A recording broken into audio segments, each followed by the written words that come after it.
آقا مهدیار جانم. کعبی هستم از آگاهی. در خدمتم. خدمت که از ماست. تشریف بردیم واسه امرخه. سویچ موتورت. چرا؟ سویچ موتورت. فهم. احمدی برو پشت موتور بشین. بله قربان. موتورت کالای قاچاق حساب میشه، باید ضبط بشه. چرا باید ضبط بشه؟ چرا؟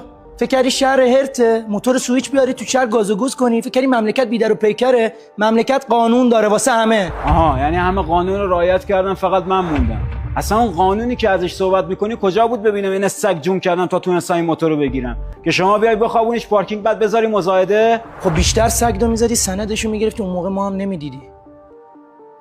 بعدش هم گنده تر از دهنت حرف میزنی، بدم یه جا ببرنت دیگه نفهمی از کجا اومدی چی بودی. چرا گنده تر از دهنم حرف نزنم وقتی داری کل دارو ندارمو میبری؟ خودت باشی چیکار میکنی؟ یه آهن کل داراییته؟ احمدی آره کل داراییم همین آهنه. تو چی میفهمی موتور چیه؟ موتور زندگی منه. نمیدونی صداش چقدر حالمو خوب میکنه. من حاضرم نخورم ولی خرج این موتور کنم. چقدر عشق موتوری.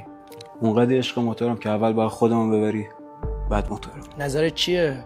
خودتو ببرم موتورتو بذارم بمونه؟ اینطوری بهم لطف میکنی. احمدی برو بشین تو ماشین تا من بیام. اما آقا اما نداره، برو تا بیام.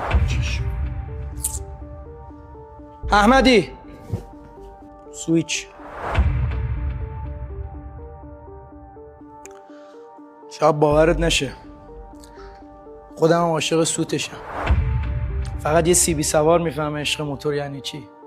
وقتی داشتی هم موتور تعریف میکردی فهمیدم واقعا این کاره ای. در ضمن کلاتم بزن. چشم. راستی امشبم جاشو عوض کن. خیلی مردی. منم که مغرور تا امروز کف خیابون موند، هیچی منو نترسون اما